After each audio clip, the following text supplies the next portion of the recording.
Hello అండి. నా పేరు రమేష్. నా ఛానల్ పేరొచ్చి నెల్లూరు రమేష్. నా ఛానల్‌కి ఈ రోజుడితో 10,000 మంది సబ్‌స్క్రైబ్ వచ్చారు. నేను ఈరోజు ఒక కేక్ కట్ చేయాలనుకున్నాను. ఒక చిన్నపాటి సంతోషం. నేను ఎప్పటినుంచో అనుకుంటున్నాను. ఒక 10,000 మంది సబ్‌స్క్రైబ్ వస్తే కేక్ కట్ చేయాలనుకుంటున్నాను. ఎందుకంటే చాలామంది యూట్యూబర్ల దగ్గర నేను చూస్తా ఉంటున్నాను. 1,00,000 మందొచ్చినా, అలాగే 10,00,000 మందొచ్చినా, ఒక 5,000 మంది సబ్‌స్క్రైబ్ వచ్చినా, ఒక చిన్నపాటి సెలబ్రేషన్ చేసుకుంటా ఉంటారు.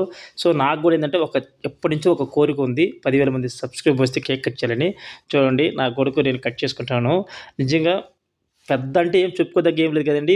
ఏదో ఒక మా మిడిల్ క్లాస్ తగ్గట్టుగా ఒక చిన్నపాటి సెలబ్రేషన్ అనుకోండి. ఏం లేదు జస్ట్ కేక్ తెచ్చుకొని కట్ చేసుకున్నాము. నెక్స్ట్ వీడియోలో చెప్తాను నాకు ఎన్ని రోజుల్లో నాకు 10,000 మంది సబ్‌స్క్రైబ్ వచ్చారని చెప్పి ఒక లాంగ్ వీడియో చేసి చెప్తాను. సో, ప్రతి ఒక్కరు నా ఛానల్‌కి సపోర్ట్ చేయండి. నాకు సపోర్ట్ చేయండి. అలాగే ప్రతి ఒక్కరు ఎవరైతే ఈ వీడియో చూస్తున్నారో ప్రతి ఒక్కరు నా ఛానల్‌ని సబ్‌స్క్రైబ్ చేయండి. అలాగే లైక్ చేయండి, షేర్ చేయండి. నిజంగా చాలా అంటే చాలా సంతోషంగా ఉందండి. మా వాడు చూడు నిజంగా ఇట్లాంటియేనండి చిన్న చిన్న సంతోషాలండి లైఫ్‌లో ఒక గుర్తుండిపోతాయి. థాంక్ యూ సో మచ్ అండి.